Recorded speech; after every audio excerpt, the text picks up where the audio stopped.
Ya.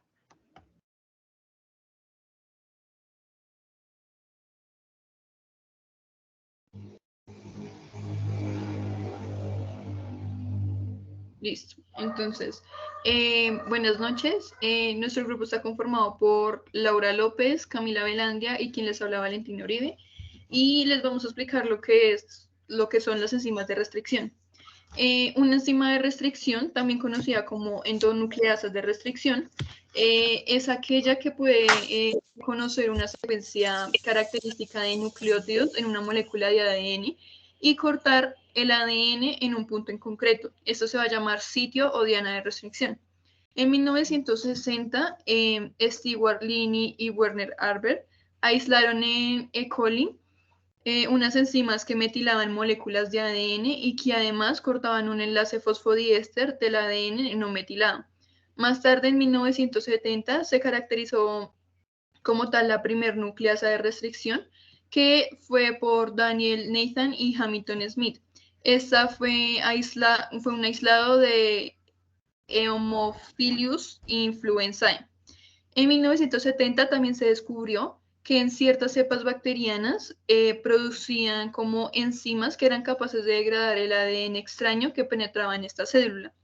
Estas enzimas se denominaron enzimas de restricción debido al papel fundamental que hacían en un fenómeno que es conocido como restricción del huésped. Esto es que una cepa bacteriana causa una disminución de la capacidad infectiva de cierto virus bacteriano.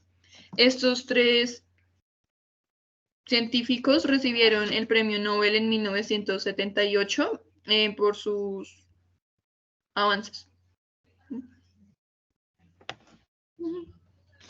Ok, vamos a empezar con la parte de principios de la técnica, perdón. En la parte de principios de la técnica, en una de las imágenes, la primera parte es como la desnaturalización del ADN. Entonces, en la primera imagen se va a ver una desnaturalización del ADN desde los puentes de hidrógeno y en la siguiente imagen van a ver una desnaturalización del ADN desde los enlaces covalentes. La desnaturalización por puentes de hidrógeno puede romperse, digamos, por altas temperaturas, entre 90 a 100 grados centígrados, productos ácidos y productos alcalinos. Y para romper el ADN desde los enlaces covalentes, pues se deben utilizar métodos específicos. En este caso son pues las enzimas de restricción. ¿Qué pasa? Las enzimas de restricción cortan el ADN en un lugar intermedio, lo que y las que se usan en laboratorio normalmente tienen un sitio de reconocimiento, un sitio de restricción, perdón, para cortar. Entonces vamos a tener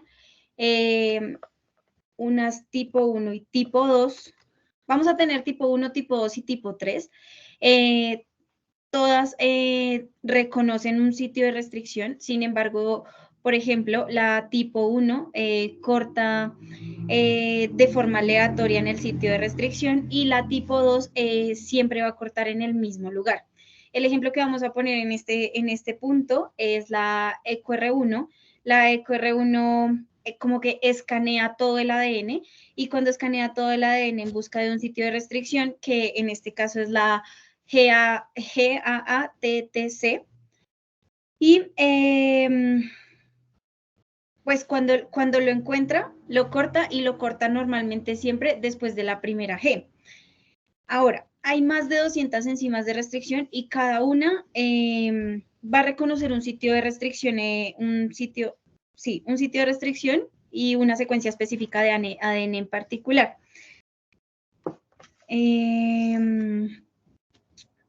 Ya. Las enzimas de restricción las van a producir como tal las bacterias. Todo como para protegerse, siempre ha sido como con el fin de protegerse contra infecciones de virus o virales.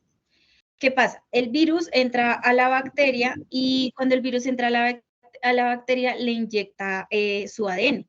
Entonces, el ADN del virus queda dentro de la bacteria y estas enzimas de restricción lo que van a hacer es como reconocer unas secuencias del ADN, van a cortar ese ADN y pues van a evitar pues la parte del virus.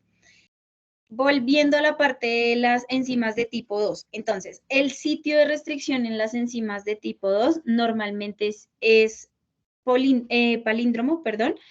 Cuando habla de que es palíndromo, quiere decir que se escribe de izquierda a derecha igual, como se observa en la imagen, y de derecha a izquierda. Es decir, de 5' a 3' se va a leer GATTC, y de 3' a 5' se va a leer CTTAAG. Pero si lo leemos del otro lado, pues, pues es la hebra complementaria y siempre se va a leer igual. Cuando la enzima corta, ahí como pues ahí donde se observa, espérame un momento, cambio esto. Ay, era la siguiente. Perdón. Ya. Cuando la enzima corta, lo que va a hacer en este punto es como dejar unas cadenas simples de ADN. Esas cadenas simples de ADN colgando es una particularidad específica de la EcoR1. Sin embargo, hay muchas enzimas que funcionan de esta manera, como la EcoR1. Entonces, se rompen estos puentes de hidrógeno. Esperen, les señalo por acá. Se rompen estos puentes de hidrógeno y las hebras con dos extremos simples se pueden reparar fácilmente en el laboratorio. Entonces, ¿qué pasa? Esas hebras se van a tomar, o esos dos trozos de ADN se van a tomar, se va a meter en un tubo de ensayo. Cuando se mete en un tubo de ensayo, se agrega la enzima ligasa, y aparte de eso, esa enzima ligasa lo que va a hacer es como generar una atracción previa nuevamente en los puentes de hidrógeno, y lo que va a permitir que selle y pues repare las hebras como tal. Ay, ay. Ok, en esta tabla lo que vamos a encontrar es de lo que les hablaba de las enzimas tipo 1, tipo 2 y tipo 3. Respecto a actividad enzimática, coenzimas o cosustratos, estructura proteica, sitio de reconocimiento, punto de corte, punto de metilación y el interés que tiene dentro de la ingeniería genética.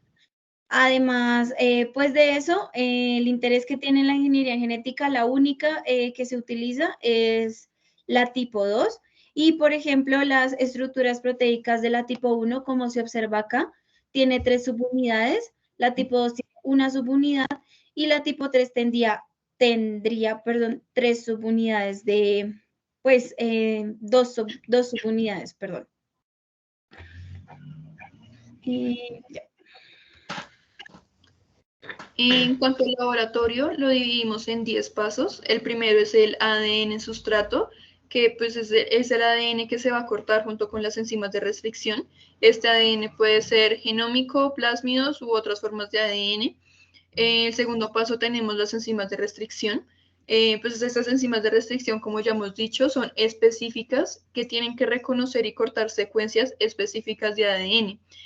Uno de los ejemplos más comunes de este es el E. coli. El tercer paso es el buffer de restricción. Estos proporcionan un ambiente óptimo en cuanto a pH y concentración de iones. Y para la actividad de la enzima de restricción, estos buffers suelen contener sales y agentes estabilizadores. Bueno, como cuarto paso tenemos los cofactores, que estas son algunas enzimas de restricción que requieren cofactores específicos como iones metálicos para su actividad óptima. En el quinto paso tenemos el ADN control o marcadores de tamaño. Estos son fragmentos del ADN de longitud conocida como, que, bueno, se utilizan como referencia para determinar los tamaños de los fragmentos generados por la digestión enzimática. Y el sexto tenemos la agarosa y gel de electroforesis, que la agarosa se utiliza para hacer geles de electroforesis, en los cuales se separan los fragmentos del ADN cortados por las enzimas de restricción según su tamaño. En el séptimo paso vamos a encontrar los marcadores de peso molecular y estos son como fragmentos de ADN de longitud conocida que se utilizan como estándares para determinar el tamaño de fragmentos de ADN desconocidos. El siguiente es electroforesis en gel y tinción, y en este se utiliza para separar los fragmentos de ADN en función pues, de su tamaño y luego utilizarlos mediante una tinción con bromuro de etidio u otro colorante para la observación bajo luz ultravioleta, perdón. El noveno es el termociclador o el baño María. ¿Qué pasa? Algunos pasos de la manipulación del ADN van a necesitar una inactivación de las enzimas de restricción o pueden requerir una incubación o temperaturas específicas. Y ya para el paso 10 encontramos equipos de seguridad y laboratorio. En esto vamos a incluir lo que son pipetas, puntas, micropipetas, microcentrífugas, otros equipos de laboratorio que se necesiten para la manipulación segura y precisa pues, de las muestras.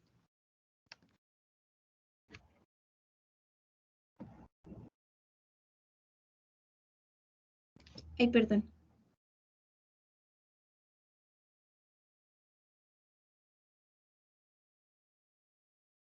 Tecnología.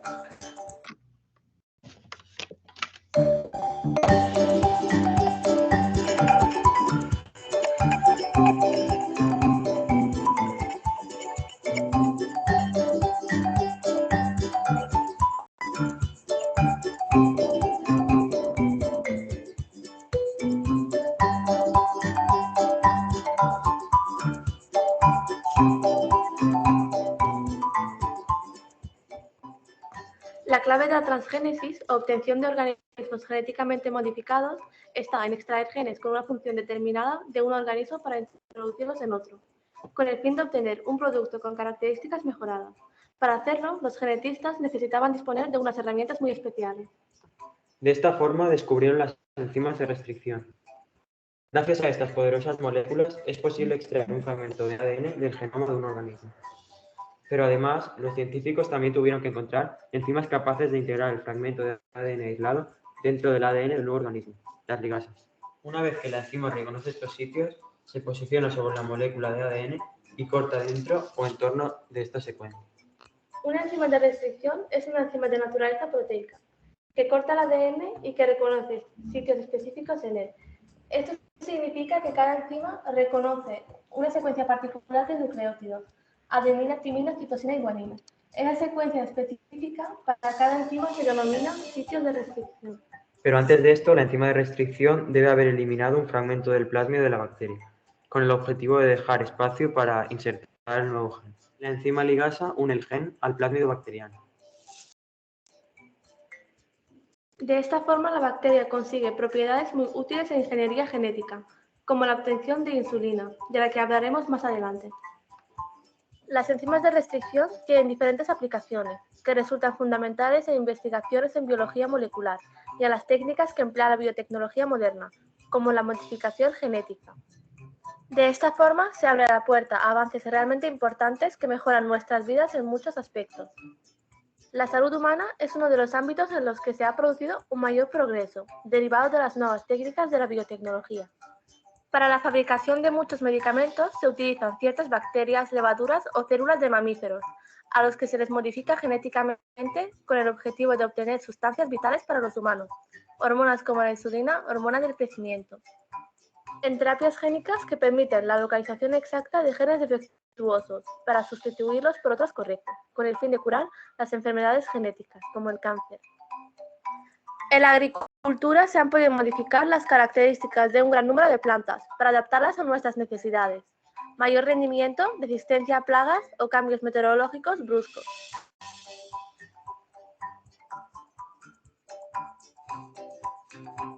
La insulina es una hormona que se produce en el páncreas y su papel principal es la metabolización de la glucosa, que es la fuente de energía fundamental para nuestro cuerpo. Las personas cuyo páncreas no sintetiza insulina son diabéticas y necesitan una administración externa mediante una, dos e incluso más inyecciones de insulina diarias. Gracias a los avances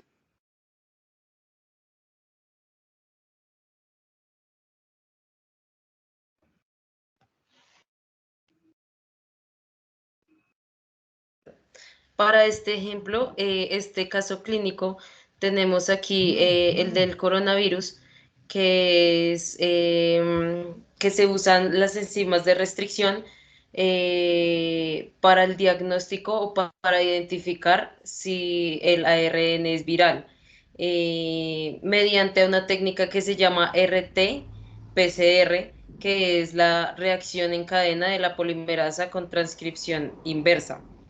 Esto tiene unos pasos. Entonces, el primer paso sería la extracción del ARN viral, que se toma una muestra respiratoria del paciente con un hisopo, pues en la parte nasofaringea, para extraer parte del ARN del virus. En el paso número 2 ya tenemos la transcripción inversa, que es que el ARN viral se convierte en ADN complementario, y mediante esto la acción de la enzima llamada transcriptasa inversa lo usan como para identificarla. Este paso es necesario o es importante para convertir el ARN en una forma que pueda ser como amplificada mediante pues el PCR. En el tercer paso tenemos la amplificación del ADN complementario, que pues se obtiene al amplificarlo mediante pues la técnica que ya había mencionado antes, que es el PCR. Durante este proceso se utilizan cebadores específicos que se unen a secuencias únicas del ARN viral. En el cuarto paso tenemos la detección con sondas y enzimas de restricción, que después de la amplificación se emplean sondas específicas y enzimas de restricción para detectar la presencia del ADN amplificado correspondiente al ARN viral. Las ondas marcadas con fluoroforos emiten una señal fluorescente al unirse al ADN amplificado. Y ya por último paso, que es el quinto, son los análisis del resultado, que se analiza la intensidad de la señal fluorescente para determinar la presencia del ARN viral. Si este indica como que alumbra mucho, por decirlo así, como que es muy fosforescente, es una señal de que es positiva la muestra. Entonces, gracias a esto, pues podemos identificar con las enzimas de restricción, podemos identificar si el paciente en realidad está contagiado de coronavirus o no.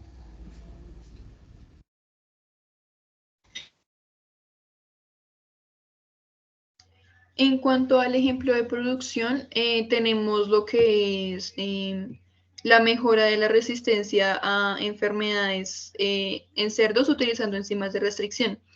Este lo dividimos también por pasos. Tenemos como primer paso lo que es la identificación del gen de interés.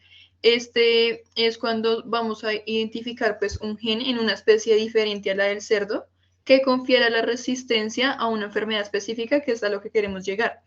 Entonces, en nuestro ejemplo, vamos a tomar la enfermedad de peste porcina. El segundo paso es la selección de enzimas de restricción.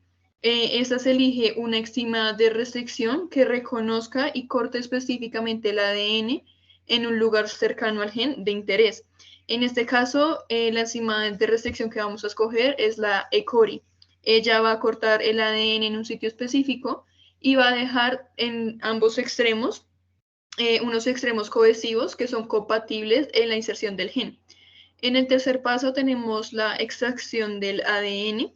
En ese se extrae pues, el ADN de las de interés que posee el gen y se usan técnicas de biología molecular estándar como lo son la digestión celular y la purificación del ADN. Luego se va a generar como tal el corte del ADN con la enzima de restricción. Entonces, el ADN que se extrajo se va a cortar utilizando la enzima de restricción seleccionada, que en nuestro caso es el E. coli. Entonces el ECORI se va a poner junto con el ADN y pues este lo va a cortar. El siguiente paso es como tal la preparación del vector de clonación. Se va a preparar un vector de clonación, que es una molécula de ADN que puede llevar como tal el gen de interés y se puede insertar en el genoma del cerdo. Este vector de clonación también se corta con la misma enzima de restricción que es la ECORI, para que así se pueda crear extremos cohesivos compatibles entre los genes de interés. Luego está como tal lo que es la ligación del gen en el vector. Acá se va a mezclar el gen de interés cortado y el vector de clonación y se va a añadir una enzima que se llama ADN ligasa. Y esto va a unir los extremos cohesivos que se habían dejado en los pasos anteriores y pues ya con esto lo que va a hacer es formar una molécula de ADN recombinante. Luego ya tenemos lo que es la introducción del gen en el genoma del cerdo, que pues es esta molécula de ADN recombinante se va a introducir en las células de un embrión de cerdo mediante técnicas de microinyección o transferencia de genes. Y ya pues lo último es como tal el desarrollo y el nacimiento del cerdo modificado genéticamente, y es pues cuando ya si la inserción del gen se realizó de manera exitosa, el embrión implantado se desarrollará y nacerá como un cerdo modificado genéticamente, pues con la característica deseada que era la resistencia a la enfermedad.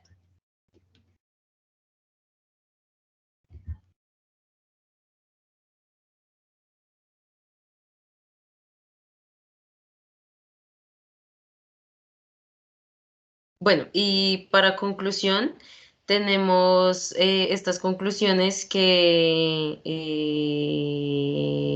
bueno, sería una, las enzimas de restricción son herramientas esenciales en la manipulación del ADN, su capacidad para reconocer secuencias específicas y cortar el ADN en lugares precisos permite la clonación de genes, la creación de mapas físicos y de restricción, el análisis del ADN y la detección de polimorfismos, entre otras aplicaciones. También tenemos otra que dice que en el campo, perdón, que hicimos, que es que en el campo del diagnóstico clínico, las enzimas de restricción son utilizadas en la combinación en la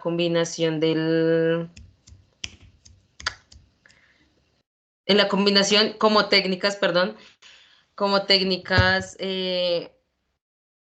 como la del PCR para detectar la presencia de secuencias genéticas específicas como genes mutados o ARN viral, lo que permite el diagnóstico preciso de enfermedades genéticas y enfermedades infecciosas como la que mencionamos anteriormente, que fue el coronavirus.